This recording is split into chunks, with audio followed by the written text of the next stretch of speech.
Oh, well, thanks very much, gentlemen, for joining us.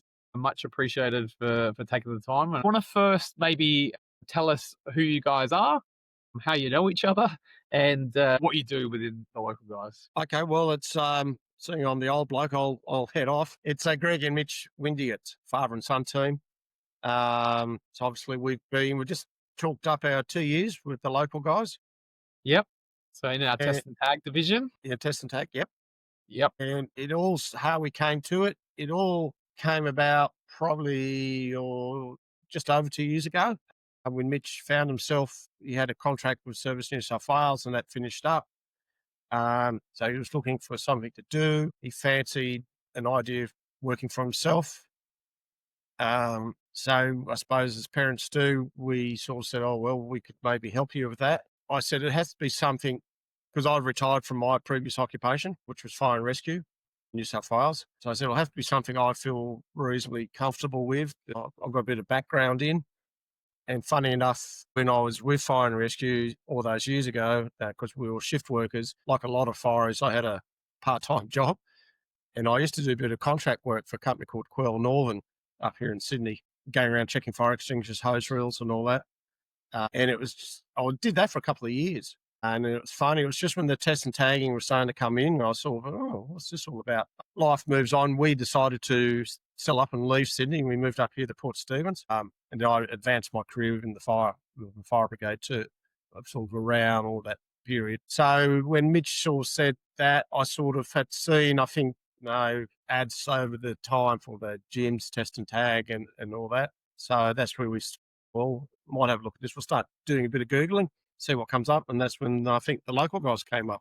What was the motivation there, Mitch, for yourself? Why were you? Because how old are you, Mitch? I'm 31.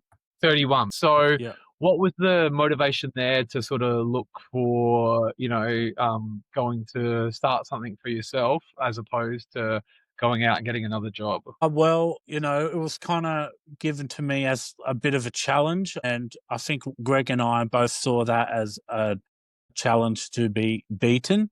So we gravitated toward test and taggers because I'd always heard about it growing up, and Greg used to see people doing it at the fire brigade, and I'd always heard people talking about it every now and then. And then, I don't know, when the opportunity came up, it was kind of just like the stars aligned. And we just thought, oh, we've been hearing about test and tag. We can do fire extinguishers as well, utilizing Greg's knowledge. So it just felt like the stars aligned, and we just thought it was an excellent opportunity, and we wanted to be involved, really. Yep, sure, sure. And, I guess it's an interesting dynamic that you've got there, being the father and son setup. Because I know, Greg, you've mentioned to me in the past, like, for you, this is sort of something that you want to help Mitch get to sort of set up and all the rest of it, and then you're looking at sort of easing back to retirement. Was basically the plan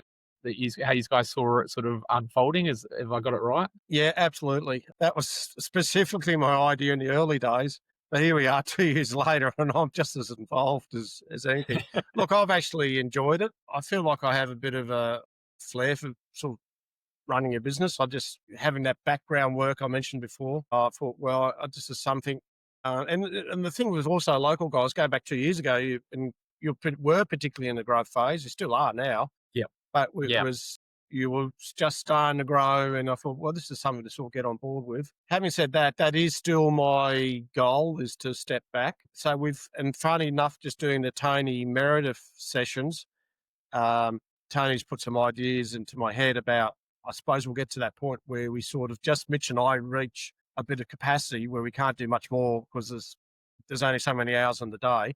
And I do not want to be working 5 days a week. So then he sort of said, well, maybe you should look at a third person. So I've been thinking about that, and I'm thinking that's where we're going to try to go, hopefully within the next 12 months. I don't think we're Okay. quite at that point yet. But that's part of why I've been going down the fire safety side of things, because A, it's my background. B, I know the regulatory environment's about to change here in New South Wales come February next year. And that's why I've been trying to align myself to capitalise on that, I suppose you could say. So yeah, I'm hoping that it'll work out. And then, I mean, I'll still be involved. I think, and I just don't think it'd be fair and Mitch for me to dump it on him and walk away. Yeah. But at the same time, I'll probably want to move to more of a, I suppose you could say, a strategic level where I'm sort of more looking for, what did Tony say? You're going out, you're like the dump truck collecting all the loads of work and all that, and coming back and then sort of depositing to Mitch and whoever the third person may become Yeah. to actually go out and do the tactical work. And that's Yeah. in my previous role in fire rescue. Last 10, 15 years, I was up at that executive strategic level. So that's where I like to be. I suppose that's what I'm used to be. Yeah, so that's that sort of plans. Yeah, I think I always will be involved because I think and you will probably know this, as people, even though you might retire, and as you move into your 60s and your 70s, it is important to keep your mind active and your body active. Absolutely. So Yeah. it helps keep definitely my mind active. And test and tagging, whilst it's not hard physical work, it's physical movement. So it's good for me to sort of stay involved, but I'd like to be able to squeeze a few extra days off so I can also enjoy myself and go away on holidays when we can. Yeah, I know you just mentioned you're about to head off to Antarctica and South America, which is very exciting. And I love the fact that you guys are leaning into the business and doing the coaching sessions that we offer with Tony and stuff like that. And I think, as you know, business is like anything. You get out of it what you put into it. And if you lean into it, constantly lean into it, it helps you out. Because you guys are, I don't know, is Newcastle considered rural? I don't suppose it is. I mean, you're what, an hour and a half out. Regional, sorry. Yeah. City. Yep. It's Yep. outside of Sydney. It's the biggest regional city in New South Wales. Yeah. Yeah. So there's challenges. I mean, although it's a big regional city, there is challenges with that, with being outside of a major capital city. I know that you guys do some travel into Sydney and stuff like that, but I think given the fact that you're not in the heartbeat of Sydney or the heartbeat of Melbourne or a major capital city, to be able to grow the business to the point that it's at after 2 years is a strong testament of how much you actually have leaned into the business. Tell me, what was the first sort of 6 months like? I think we were fairly busy. We had a few days we didn't have anything on, but it sort of kicked off pretty quickly. From the moment we sort of got switched on, I think we had a lead within a day, within 24 hours, and we converted that lead. And we've just been back there last week doing the test and tagging again. So, and that job is a skills training business that delivers skills to the care sector. So nursing, aged care, all that kind of thing. And they've got quite a large business, and it takes, to get through their office and their training rooms, it takes us a couple of days to do it. Wow. For both of you as well. So that's a decent little job there. We do their RCD, so we've just got to go back because we've got to work with them when there's not too many people. We're going back early on a Friday morning. It's not they don't have any classroom booked, and there's not many staff there because, as you know, to do the RCD test, we've got to trip the power in and out. We go back Friday tomorrow week, and then we'll finish that job off. So that was one of our first ones. So we kicked off. We're a fairly big customer. And 6 months after that, because we were prepared to travel to Sydney, that helped us. And I think another good job we picked up a couple of months after starting was a quarry out near Wiseman's Ferry, which is sort of near the Hawkesbury area of northwestern area of Sydney. And they've been and that was mainly just checking fire extinguishers because it's a level 2 mine site, I think they've told me. Therefore, they're governed by the mining board, one of the government department it is. So therefore, they've got fairly stringent safety compliance requirements, and definitely because every earth moving piece of equipment they have, which is some of them are quite large trucks, they've got to carry at least 2 fire extinguishers. So they were looking for someone. The previous guy they had wanted them to bring all the extinguishers to like their workshop where he could just stand there at the back of his truck and check all the fire extinguishers. And the guy, the service manager said, well, that doesn't really work for us because what happens, we've got trucks all over the place and a fire occurs down in one of the pits and we've got all the fire extinguishers stuck up here just to suit you. So they basically gave that guy they sacked him, for want of a word. And we're looking around, and when I had the conversation with him after getting the lead, and he says, do you have a 4-wheel drive? I said, yeah, absolutely. We've got a Mazda B250. He says, you be prepared to drive around the quarry and go to each individual truck? I said, yes, of course we will. Yeah. we converted that lead, and we've been doing them ever since. And they've been one of our good customers. And we've built that rapport now with that service manager, and he's now, because that business is growing too, they put on apprentices and all that. So they put a new work health safety manager on who we get on well with. So that's another one of our clients that we got within the first 6 months, and we're still servicing them. It's great, isn't it? And that's the beautiful thing I love about Test and Tag is the clients tend to be quite sticky. You look after them in ways like that, and it's like 10 years later, you're still servicing those same clients. I think our retention rate in Test and Tag is, I know for myself when I was doing it, I was around over 90% retention rate year on year. And, very similar to you guys, you're on the front foot, you let them know when their testing's due. You don't mind adding the extra value by, running around doing the extinguishers at where they need them done rather than having it all come to me. And before you know it, which, it seems like obvious stuff to us. And before you know it, it's like all of this revenue that I've made from last year, I can pretty much guarantee is coming through to the next year, plus anything new that comes. You can actually build a sustainable business on that. Mitch, for yourself, was there any lessons that you learned during that initial stage of business in the first sort of year that you look back at now and just go, oh, that seems so obvious, but at the time it really sort of didn't quite understand it then? Yeah, I think definitely in the first 6 months, you're still getting a hang of all the different environments that you'll be working in. You might go work in an office one day, and then the next day you could be working in a quarry. So you need to really be prepared to be adaptable to whatever like the day throws at you. So, you got to be able, like Greg said, like for example, having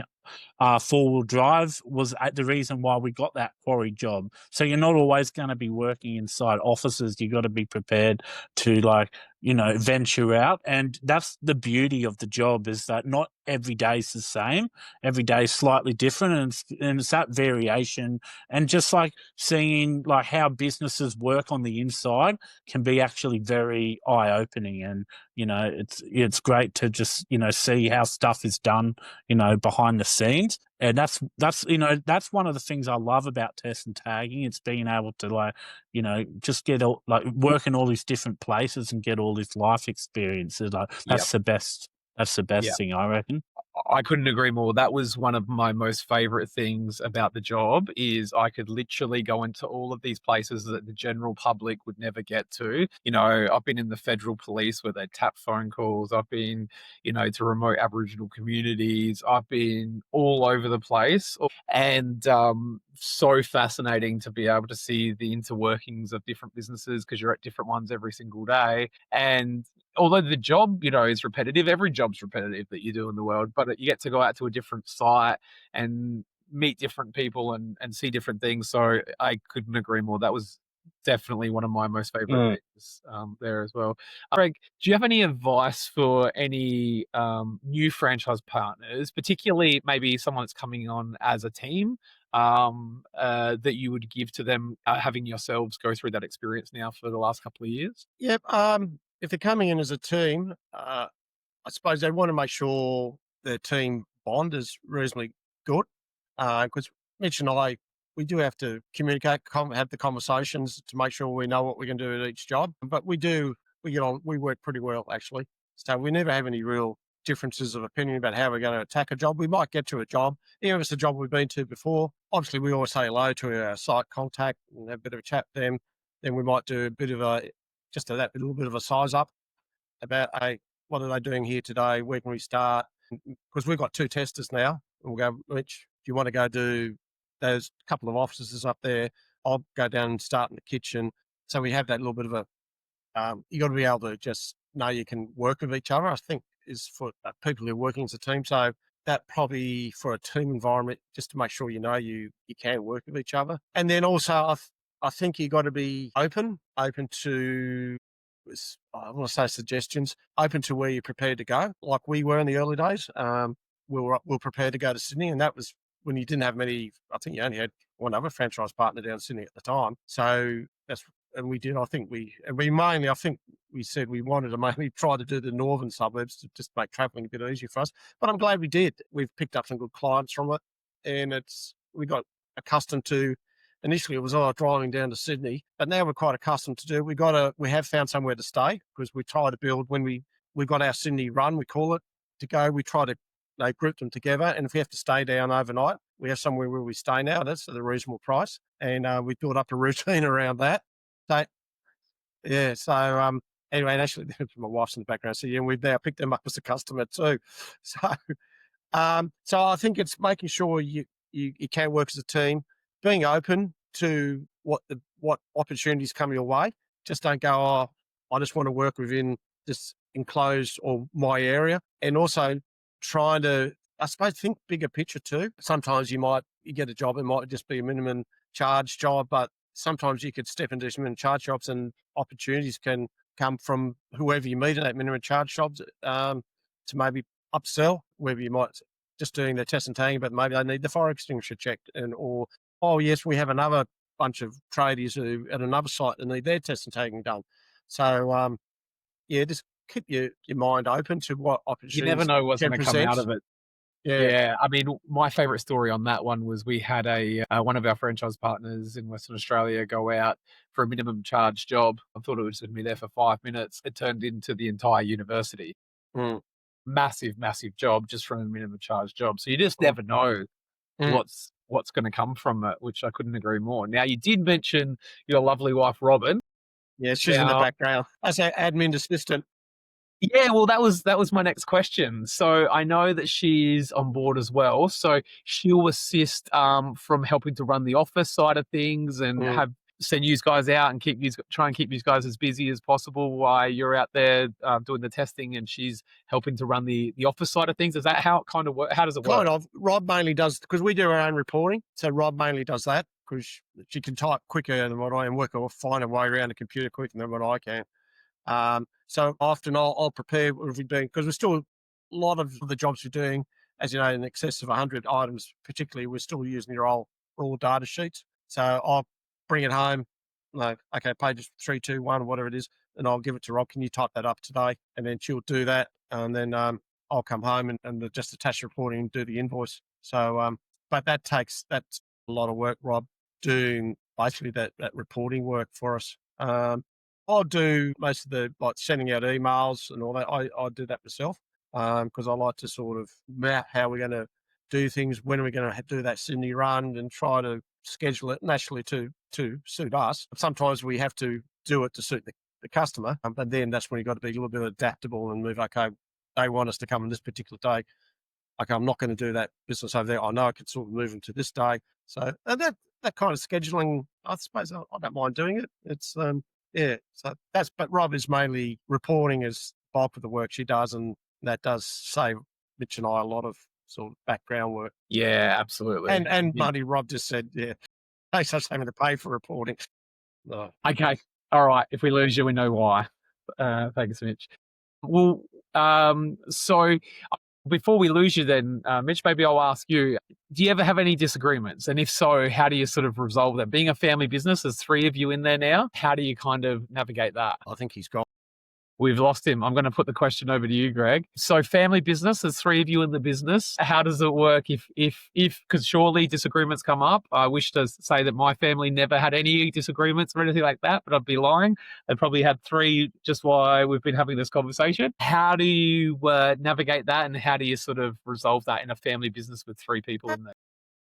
I think we all understand we need to get the job done. We need to make sure we're delivering on our customer service, and we prioritise naturally doing the job, completing the job, and then doing the reporting, sending the invoicing. That sort of is our priorities, and then all the other routine admin that follows behind that. We don't really have that many sort of disagreements. Mitch and I, case there've been a few times when he says, "No, I want to do the kitchen, you do the office," or that kind of stuff. Yeah. But that's pretty good though. But usually we'll sort it out and we'll just get on with it. Yep. I tell you what we are doing for the first time. I'm calling it a AGM this Saturday, because we've had conversations along the path over the last 2 years, but we never actually sat down. I'm going to print up some reports and discuss, this is how we've gone. So celebrate the milestones, but actually start to think, okay, if we want to get a third person on board, and for me to actually not just say I want to step back a bit, but actually be able to do it, Yep. What's our objectives and what's the sort of strategies we're going to put in place. So we're doing that this Saturday. Will be our first AGM. I'm calling Yep. it that. Yeah. Yeah. And I've actually, I've even gone as far as printing up a little agenda. Oh, yeah, Rob's saying I'm using ChatGPT to help me. And also I'm just been doing our zero reconciliations, and I'll be next day or so, I'll do some reporting off that. That's great. So, I love that you guys are doing that. And I think that you'll be really empowered through that process. We have something very similar. We call them our strat op meetings and I literally just had one leadership one today. And they've been so successful for us that we now have them for every department in the business. And I think what it does is it helps align everybody on the same goals, because it might be that you think it's this way, Mitch thinks it's this way, but it might be just off by 1 or 2 degrees, a very slight difference. But as you go further and further into the future, that 1 or 2 degrees can end up being quite a big difference. Where I think if you have those meetings and you have them every quarter and everyone gets to talk about this is where we want to go and this is how we're going to achieve it, it just realigns everyone. And we found it to be so powerful. I couldn't recommend them more. And then you just have regular check-ins with them. So I think that's amazing that you guys are doing that. And I think, again, it's a testament to how strong the business is going, which is fantastic. All right, so last one on that side of things. So family-run business. Now, as we know, most family-run businesses are run from the kitchen table. So how do you guys kind of separate work mode from family time? Do you clock off at certain times, or is it, because that's the only problem I find? Like we've run out many businesses off the kitchen table, but sometimes it's hard because you're never 100% at work and you're never 100% at home. There's always that blend between the two. yeah, you're right. Look, I think we stick to our sort of routine, that's we know in the morning we have our sort of routine, how we get up and have a breakfast and whatever. Then we'll enable certain times, like, okay, we've got to start getting ready now. So that routine is important, so it gets us out the door. And as I say, while we're gone, Rob's doing the reporting or whatever, then we try to, generally speaking, on the day, we try to usually finish on site around 3:30 in the afternoon, and because that allows us time to travel home and for us to do a bit of admin, whether it's send emails or whatever it may be, before the final knock-off, which is, say, around 5-ish or 5:30. And then basically none of us do any work at night. And similarly, we try to, on Fridays, but that hasn't happened much in the past few weeks because I've been busy sort of getting the work done before we go away. We try and maybe book jobs for a Friday, but try to make that our major admin day for the week. So that way I try to keep the weekends for all of us free. Sometimes we have to do a bit on the weekend, but I try to keep it free. Yep. No, So that's good. I suppose because I did 40 years in the fire brigade, and the last 10, 15, I was probably close to 15 years up at that sort of managerial level, I sort of learnt how to divide my family time from my work time, because I'd be on call at times. So yeah, I'm just wearing, and then also building in that, I suppose, a bit of redundancy too for when Rob and I go away. So Mitch takes up the reins. We have had my daughter-in-law been doing some admin, taking over Rob's role while we've been away. We've just trained her up to do that. Yeah, so that sort of supports Mitch when we've been away, mainly when we've been out of the country. Yeah, so that's how Nice. we do it. Okay. Talking about contracts, you've sort of mentioned before, about the mines and the quarries and stuff like that. So you do have some pretty big clients on your list. How did you manage to land those? They've all came from support centre leads. Okay. We have scored some jobs from referrals. And actually, I'm doing a new customer next week, which was just from someone we knew who referred us. So a bit of that, but I think support centre leads, particularly in those first 6 months, like we were talking about before, that's where a lot of that work came from. Okay. And it was That's cool. just how we were trained to do it. If a lead comes through, I'm virtually on that phone as quick as I possibly can be. Yeah.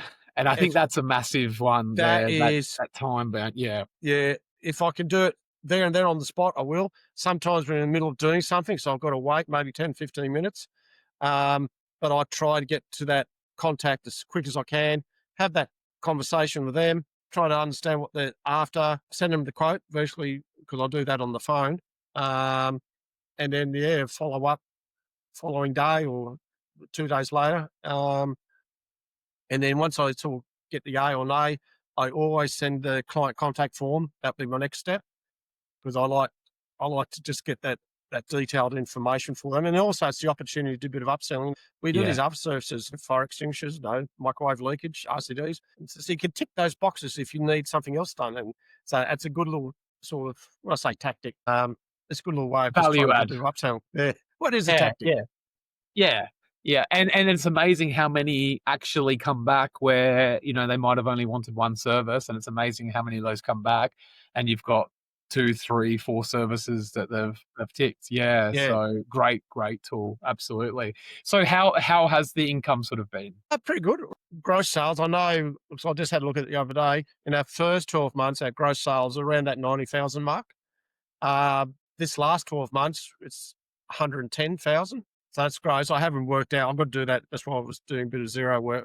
Well, I don't know what our net profits are. I know for the first financial year, we had a tax bill. So as I said, if you're paying tax, you're making a profit.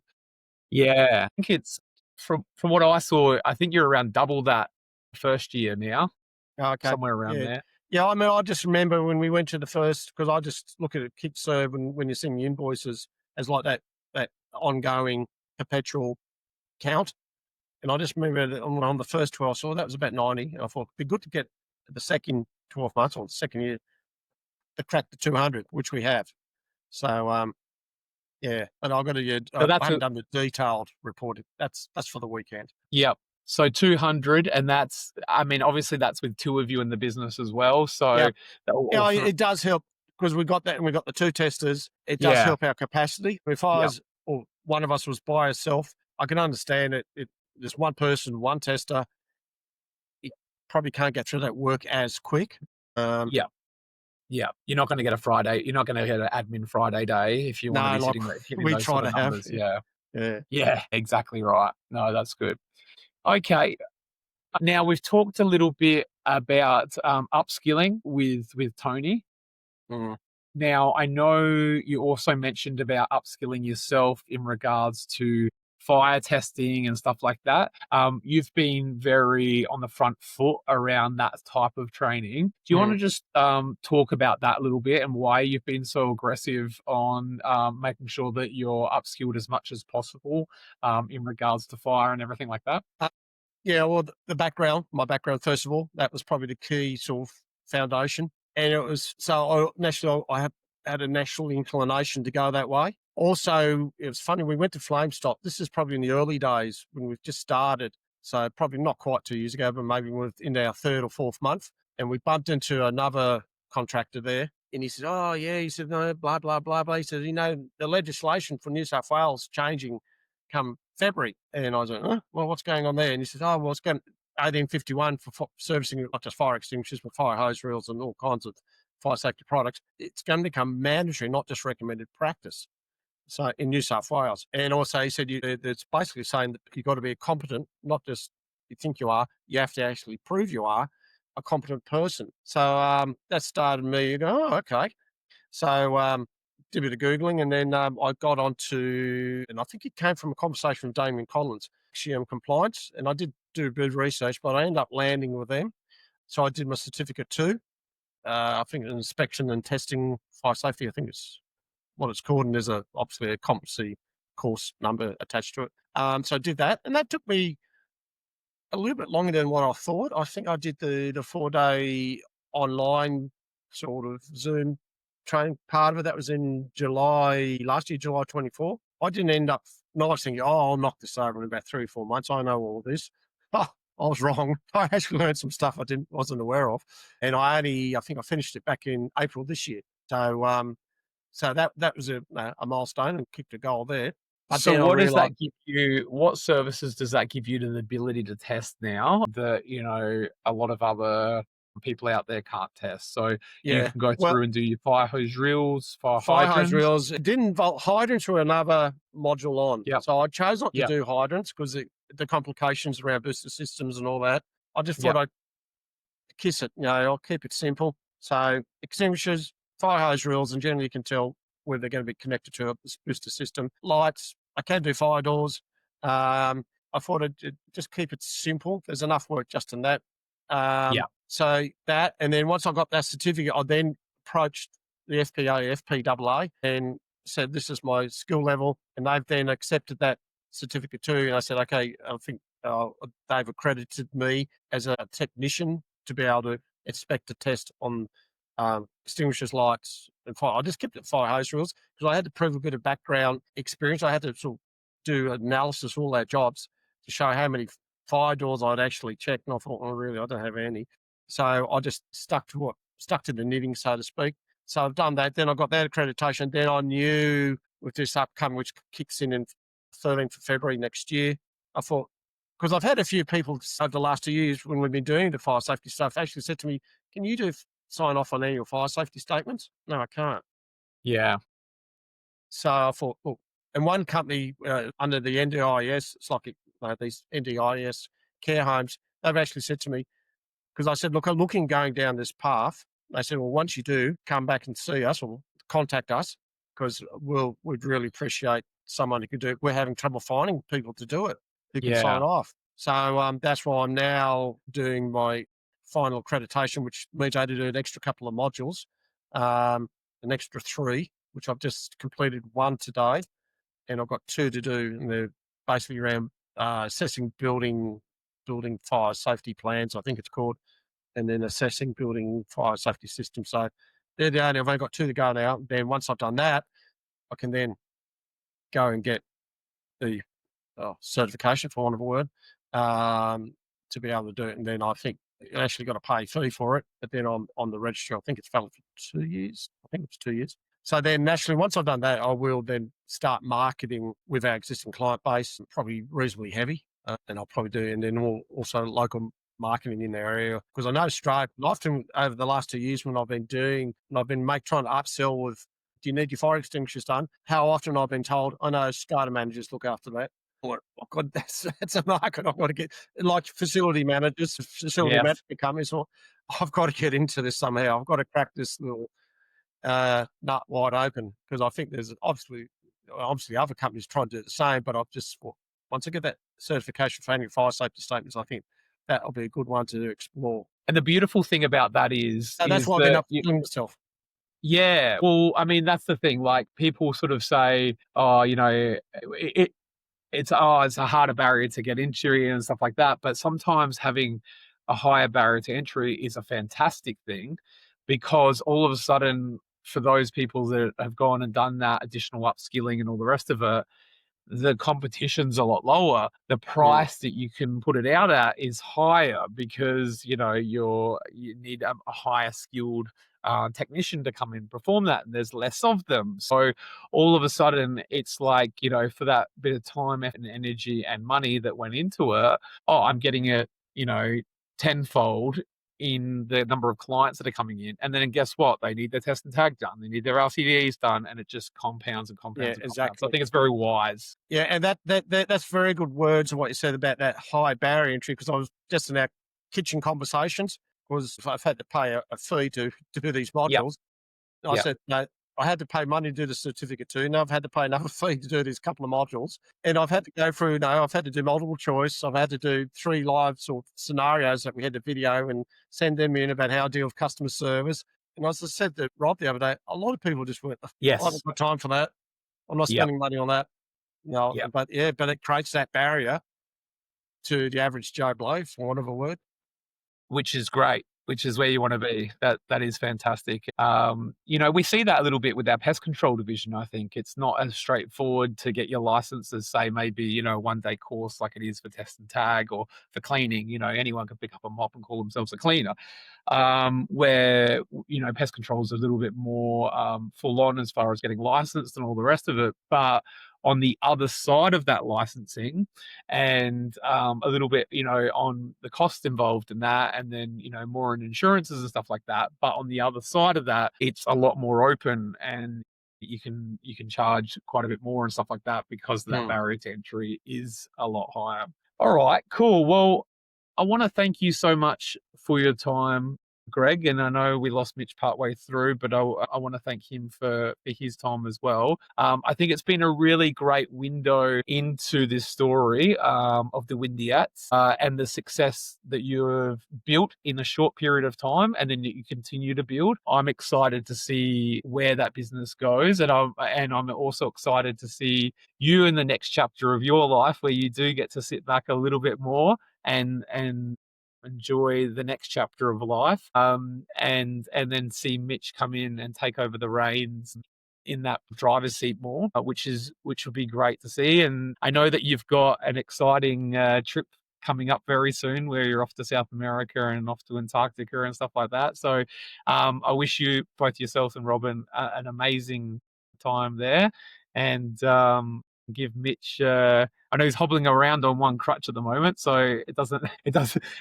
So yeah, I know so there's probably going to be a bit of a backlog of work and a bit of work that needs to happen beforehand and backlog afterwards. But yes, I want to thank you so much for taking the time with me today and giving us a little bit of a window into this business that you've grown. Yeah. Oh, thank you, Jarrad. And thank you for the opportunities. And as I say, one day we'll have to get to Adelaide and meet you guys. Or Please. one of my suggestions, I have to have some national conferences one day. Oh, we've Regional. been talking. Don't worry. Yeah, no. We've been talking. You guys get some pretty specky weather up there, so we Yeah. would happily look to northern New South Wales happy to go there. come up for. And I think that we keep talking about it. Maybe not this year, but maybe next year we can look for an excuse to get up into that warmer weather. And yeah, that'd be amazing. No, I look forward to that. Actually, we had that conversation before. I think the networking opportunities, just to start with internal networking and just sharing of information, people's experiences and what they're seeing, out in the marketplace, I think it'd be worth the investment of everyone's time and probably a bit of money too. Yeah. Couldn't agree more. All right. Thanks so much, Greg. Really appreciate spending the time with us. No worries. Thank you. See you later. Bye.